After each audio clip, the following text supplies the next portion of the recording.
underlying kind of concept of parenting with respect.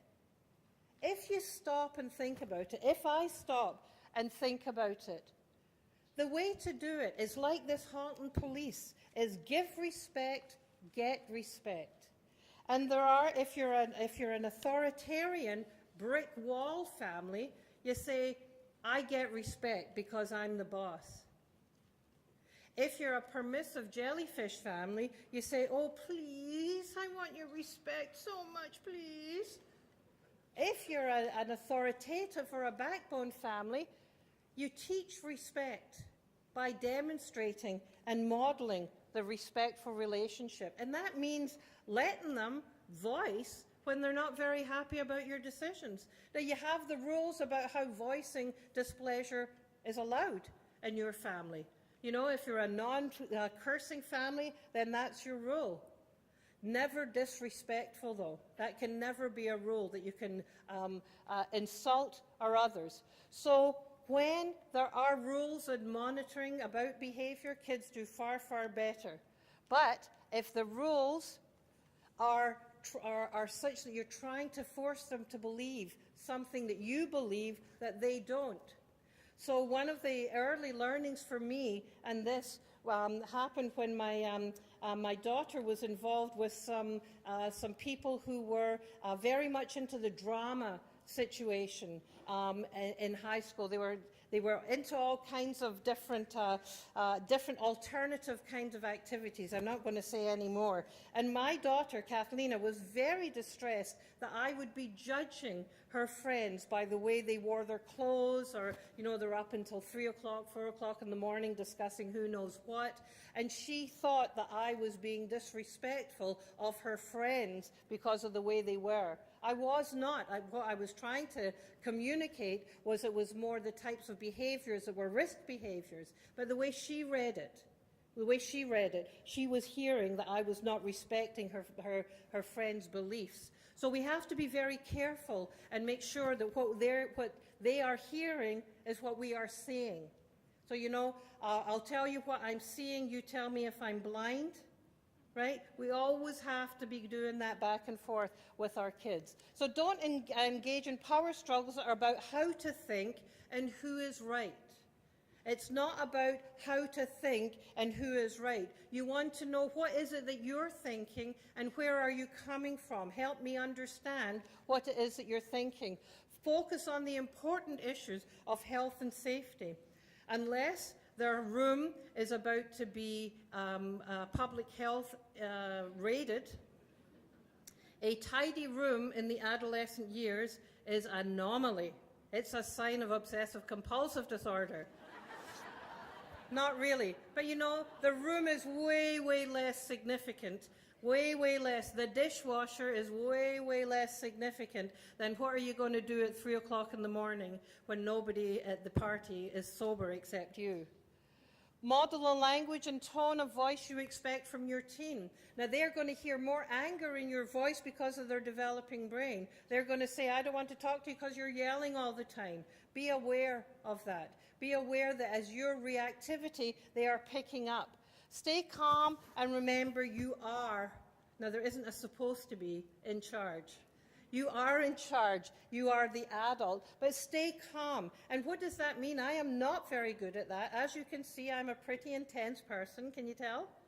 And so I have to really work on, yes, calm, zen. Especially, you know, 5 kids, there are some whose buttons push me easier. My Kathleen and my Jojo, I know I have to go, yes, zen, calm.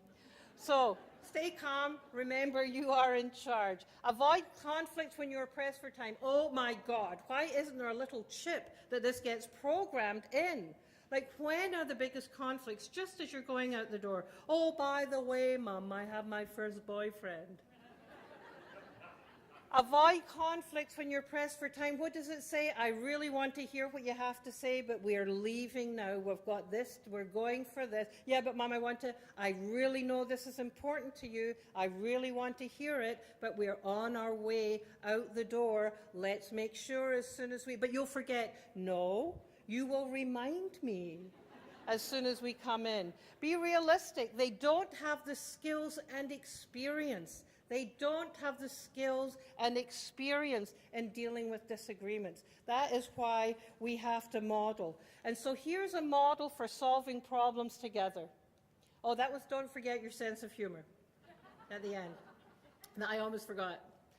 So, a model for solving problems together, and if we could only keep this in mind, the words I care, I love you and I'm concerned. So express warmth and love. I see, state the facts. I see that last night you came in an hour later for dinner and it's Sunday night and we always have dinner together. I see, not, you didn't come home for dinner in time on Sunday. That's important to us as a family. What the heck? Do you know what the world's like out there? I didn't practice that. I feel, share your feelings. I'm worried. I'm worried about when you're at parties and the parents aren't there. I'm not worried about your behavior. I'm worried about the other people and the other kids who may not have the same kind of expectations put on them that we put on you. Listen, listen, listen. Ask them, what's up? What's up? Ask them that. What are your thoughts before we go boom and jump in? Ask them.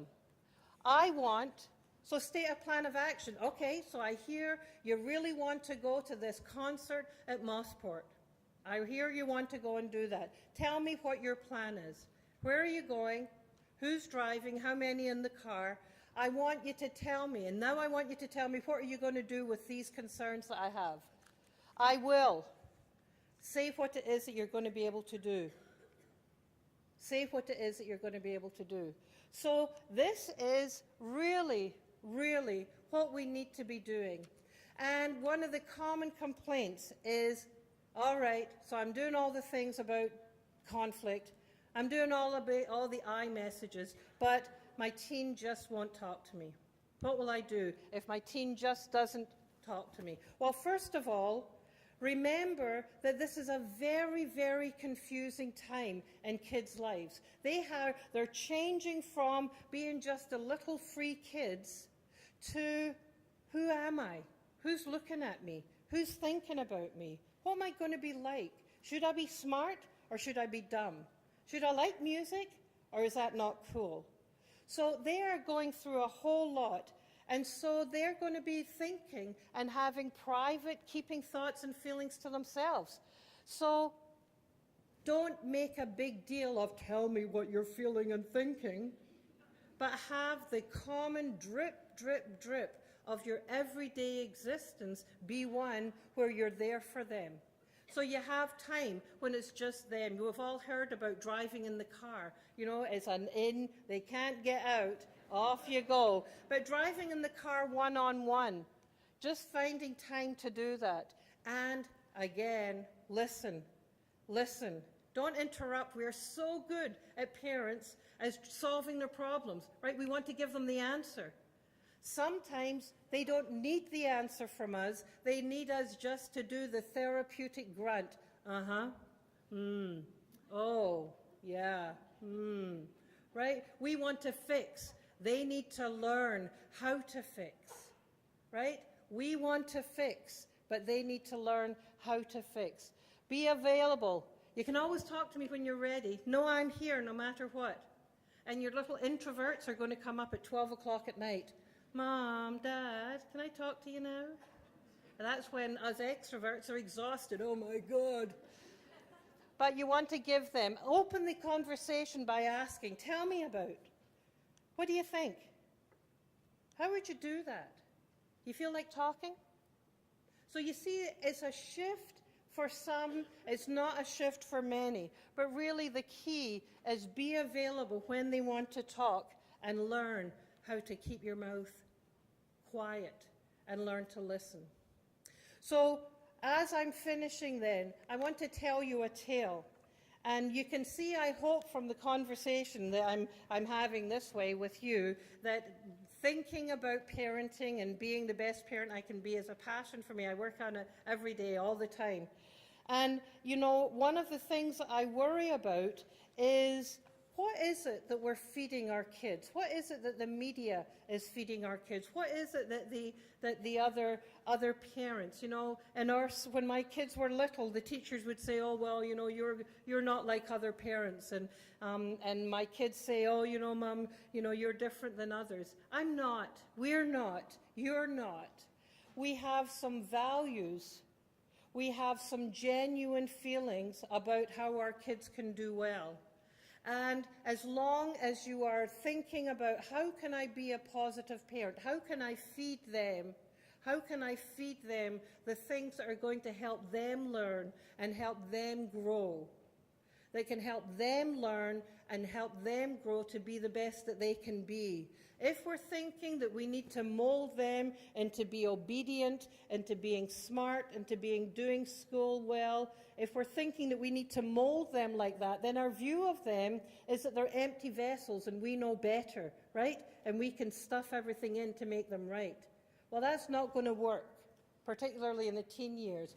Whereas if we think of them here as creative, as magnificent thinkers, as being able, with our support, to make the right decisions, and maybe some off navigation times, but for the most part, on track. So there's a Cree legend, and the Cree value their elders. And this Cree elder is talking to the kids, and he says, life is really hard. It's a real struggle, because we've got good things and we've got bad things in ourselves that are battling. It's like we have two wolves. One is greedy and angry and mad and jealous, and the other wolf is kind and generous and joyful. And one of the little ones in the front says, "Grandfather, tell me, which one wins?" He said, "It depends which one you feed." You're here tonight on a talk on raising teens and positive parenting because what you want to feed your kids is very clearly a strong, respectful connection to you and to others. And we have a challenge because the world we live in is one that feeds them a very, very different story. So think about relationships, about positive parenting, about having clear expectations, lots of love, but very clear limits. And you're feeding your kids the skills and the gifts of lifelong learning that are going to get them and us into a prosperous Canada in Ontario and Halton. Well, I really hope that you've enjoyed this resource and found it useful. One of the key messages I hope you take with you is that how we think affects how we feel, affects how we act. And if we see our teens as under construction and that we have the ability to help them thrive, then we will feel differently. We'll feel more positive. We'll feel that we have to come up with strategies, and we'll act more kindly with more respect towards our teens. The way we think of this affects how we interact. And so this should be, I hope, the beginning of a whole new kind of relationship. Good luck.